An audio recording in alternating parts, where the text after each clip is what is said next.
여러분 안녕하십니까? 오늘 시간에는 북한에서 얼마 전 오신 장혁 씨를 모셨습니다. 반갑습니다. 네. 저는 그 탈북민들을 만나면 한국에 언제 왔냐 묻지 않습니다. 제일 중요하게는 북한을 언제 탈북했냐 이거 묻습니다. 왜냐하면 중국에서 5년 6년 정도 살다가 뭐 한국에 내일이라도 올 수 있는 거기 때문에. 그렇지만 저 같은 그 기자인 경우에는 언제까지 북한에서 살다 왔는지가 아주 제일 중요하기 때문에 그걸 많이 따지는데, 장혁 씨는 탈북 언제 하셨죠? 2019년 11월에 탈북했습니다. 예, 불과 1년 4개월 전까지 북한에서 살다가 왔는데, 그러면 한국에 하나원 언제 나왔어요? 한국에 도착은 언제 했고 하나원은 언제 나왔어요? 2019년 12월에 하나원 한국에 도착했고요. 하나원 수료는 2020년 5월에 했습니다.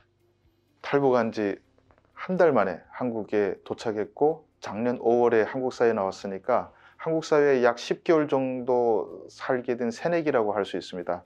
그래서 이 장혁 씨는 북한에서 한국의 카이스트라고 할 수 있는 수재들만 가는 이과대학을 졸업했고요.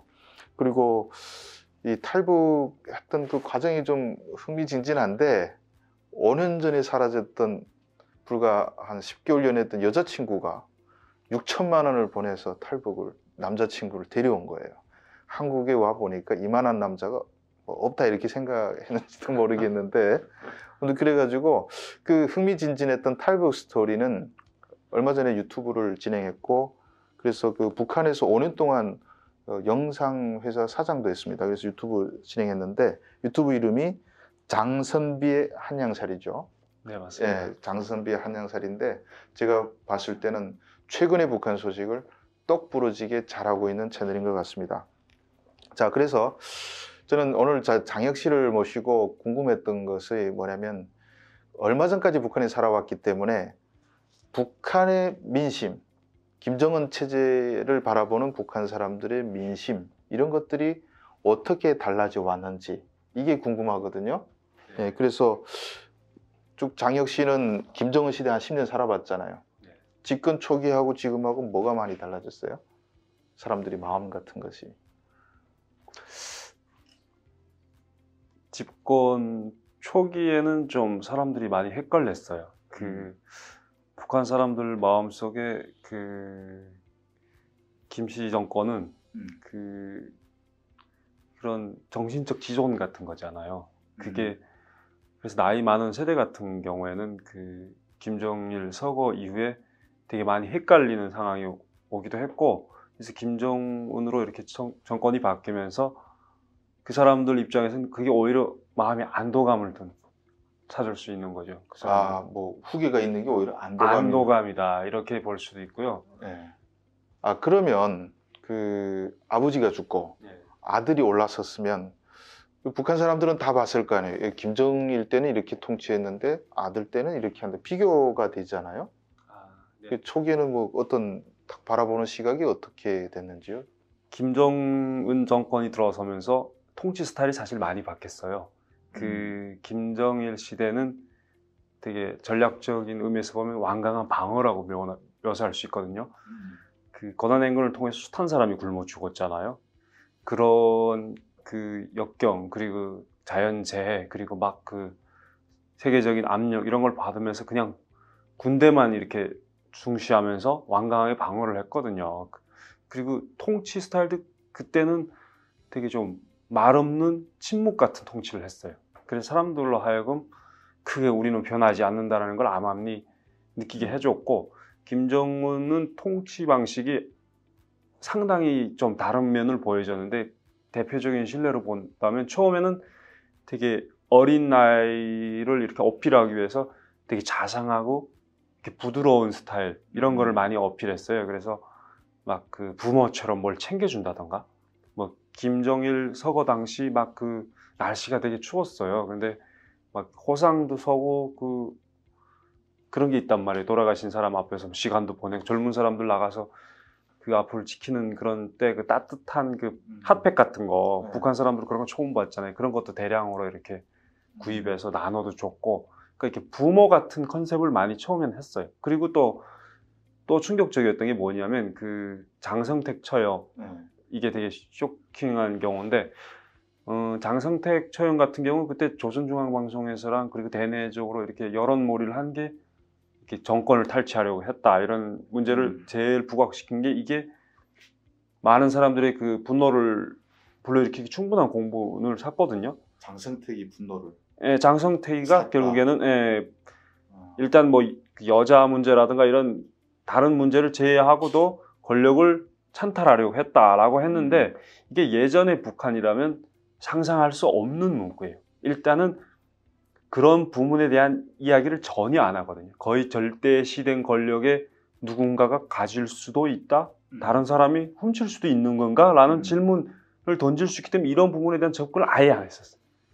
근데 그럼에도 불구하고 장성택이가 권력을 뺏을 수 있다라고 하면서 그때 방송된 그 기사라든가 그 조선중앙방송을 보면 김정은을 되게 좀 부모 잃은 그 불쌍한 모두 고아. 예, 고아 그런 이런 걸 식으로 보여줘. 몰고 가가지고 그 사람들한테서 기본 얻으려는 마음이 동정심을 기본 유발하려고 한 그런 목적으로 보이거든요. 그때 그 국가에서 한 방송은 그래서 물론 충분히 그런 마음도 들 수 있지만 이게 사람들 입장에서 되게 헷갈리는 거예요. 어느 날에는 되게 동정심이 됐다가 어느 날에는 막 부모 마인드 됐다가 이렇게 하면서 막 그 통치 방식이 막 헷갈리니까 지금 되게 지금 또 완전히 강경해지고.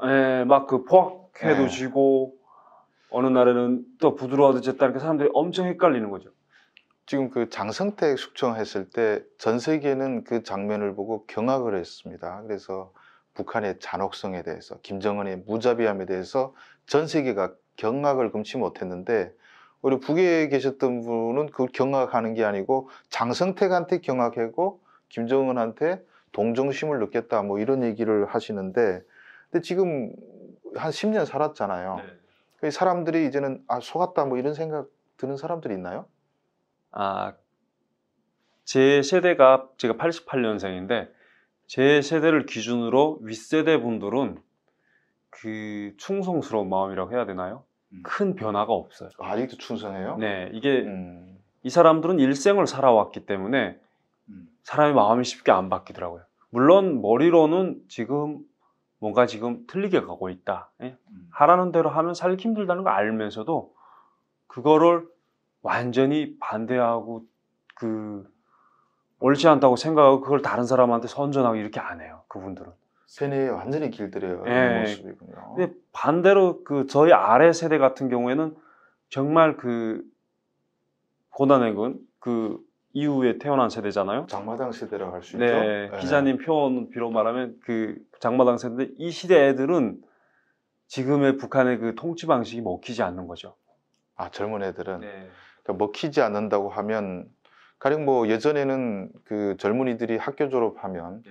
군에 가서 입당해서 뭐 간부하고 뭐 이런 것들이 그 뭐 말하자면 출세 코스였거든요. 네네.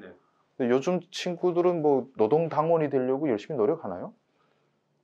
그 당원이라는 거는 그 한 인간에 의해서 액세서리 같은 거예요.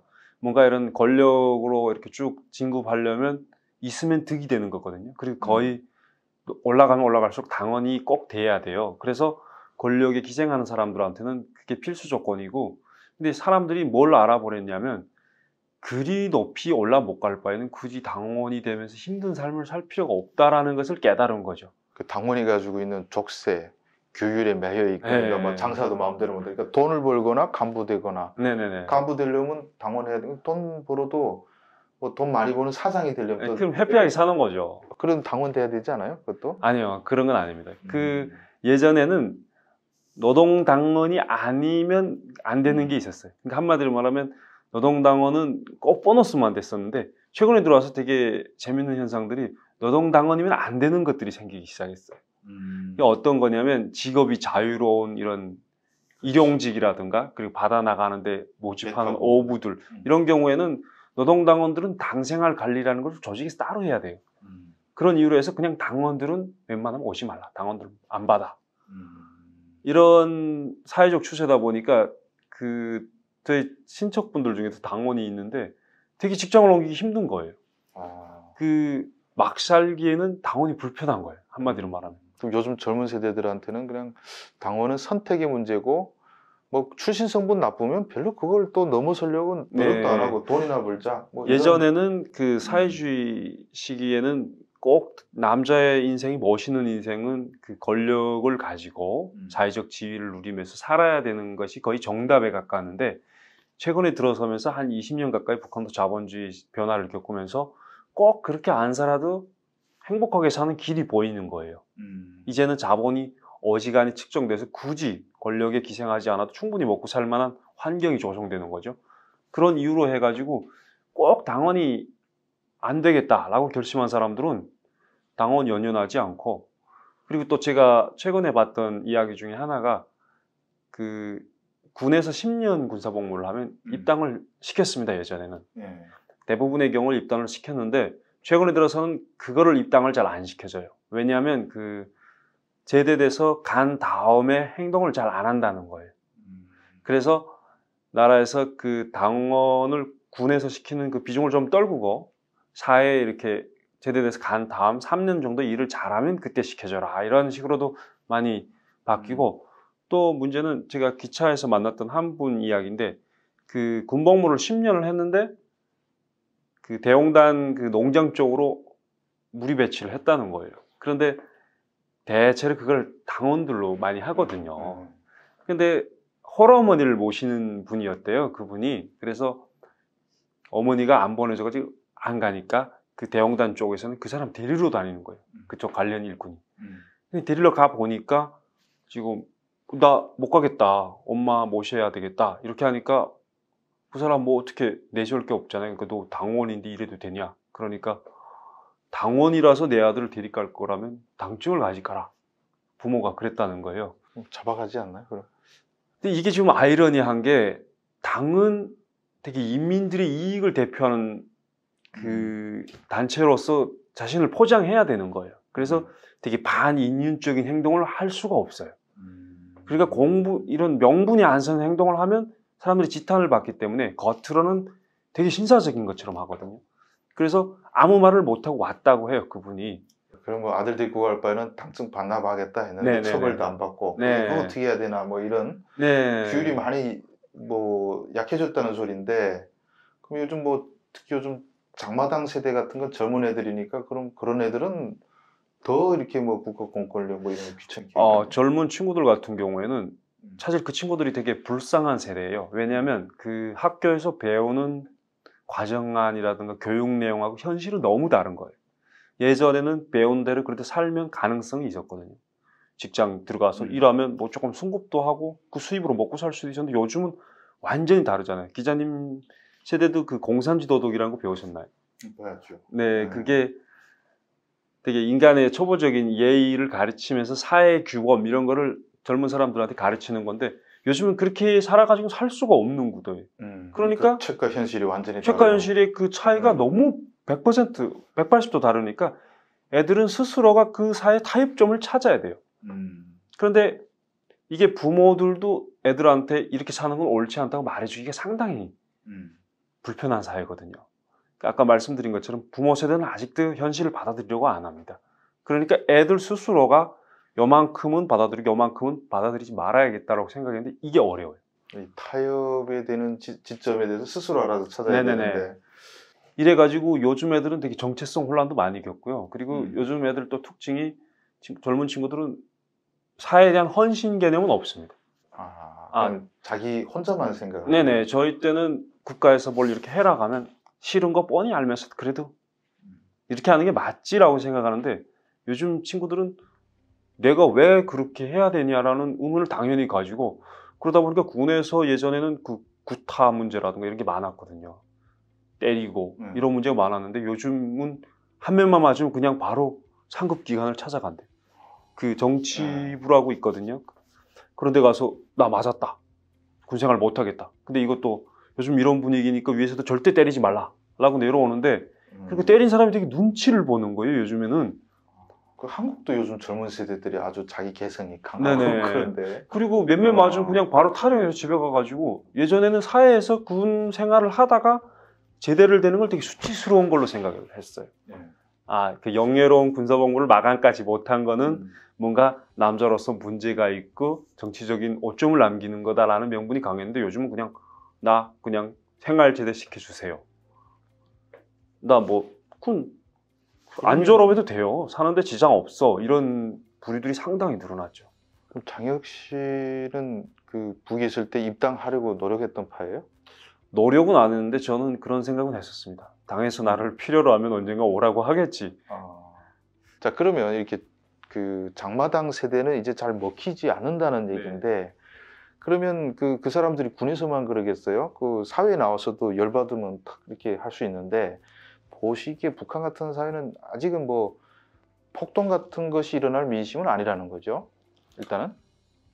아직까지 사회가 그렇게 여기서 생각하시는 것만큼 어지럽지 않아요. 그리고 슬프지만 그 사회를 지키려고 노력하는 사람들이 엄청나게 많아요. 그 단기간이라든가 이런 행정기관은 밤 12시까지 일을 합니다. 막 새벽에 퇴근하시는 분들도 많고요. 정말 안쓰러울 정도로 그거를 민심 달래고 정권 권력 유지하려고 노력하시는 그런 사람들이 막 지금 그 신은이라고 존댓말 쓸 가치가 없는데 그런 사람들이 많고 그럼에도 불구하고 제가 오기 전에 11월에 왔는데 그 해 2019년. 네. 예. 군중의 힘이라는 걸 처음으로 목격한 계기가 있었어요. 그게 한 매월 달쯤에. 한 10월 말쯤인가요? 오기 한 달 전에 보고 네네. 왔네. 예. 그때 그 성진에서 상품 전시회 같은 걸 했어요. 그게 뭐냐면 그 중국이라든가 러시아에서 그 직접 판매를 원하시는 분들이 경기장에 이렇게 들어와 가지고 국가에서 자리세를 받는 거예요. 어느 경기장? 성진 경기장이라는 데 들어와서 이렇게 자리세를 받고 이렇게 판매 탁을 설치해주면 성진 주민들이 자유롭게 일주일 동안 들어가서 그냥 유통 마진 없이 물건을 살 수 있게 이렇게 한 상품 전시회가 있었어요.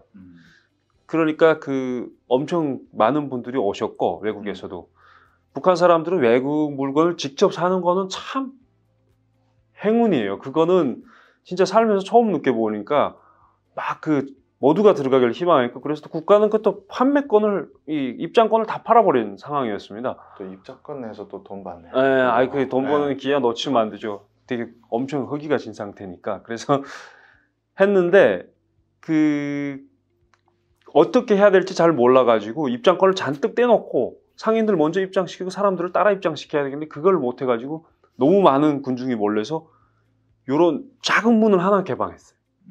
그게 그 한 명 이렇게 들어가면서 표를 받을 수 있는 이렇게 좁은 공간이거든요. 근데 거기를 개방하다 보니까 숱한 사람들이 막 밀려 들어가서 막 하마터면 사람 죽을 뻔했거든요. 압사 사고가 예. 딱 좋은 수천 명이 몰려들었어요. 예, 수천 명이 안 해요. 한 10,000명, 예. 한 2, 3만 그렇게 몰리니까 그게 너무 당황해서 그 문을 닫아버린 거예요. 그리고 방송차 가지고 와서 아, 우리가 이거 죄송하다. 잘 몰라서 이랬으니까 좀 질서를 지켜달라라는 말을 했는데 그 순간 사람들이 그러는 거예요. 능력 없으면 그 자리에서 내려와라. 무식하게 너네가 이거를 컨트롤할 능력이 안 되면서 그 자리에 왜 있냐? 머리 나쁘게 이렇게 일하면 그 자리에 왜 있냐 하면서 말하는데 그 한 사람이 말하는 게 아니고 그 숱한 사람들이 한마디씩 하니까 10,000명이 막 오, 반응하는 저는 거죠? 진짜 폭동이라는 게 이렇게 나겠구나. 그 말하던 사람은 음. 마이크에서 한마디 하고 얼굴 새까맣게 질려가지고 바로 꽁무니 빼고 다음날부터 입장권이고 뭐이고 다 문을 개방해버렸어.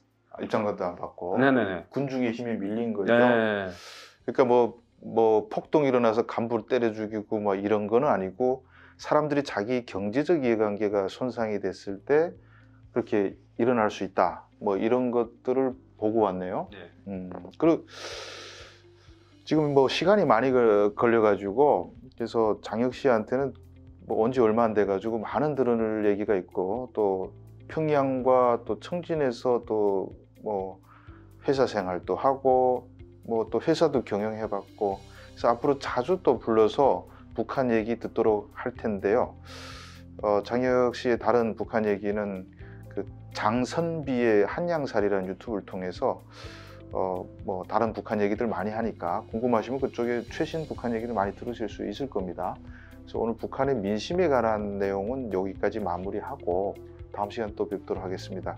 시청해 주셔서 감사합니다.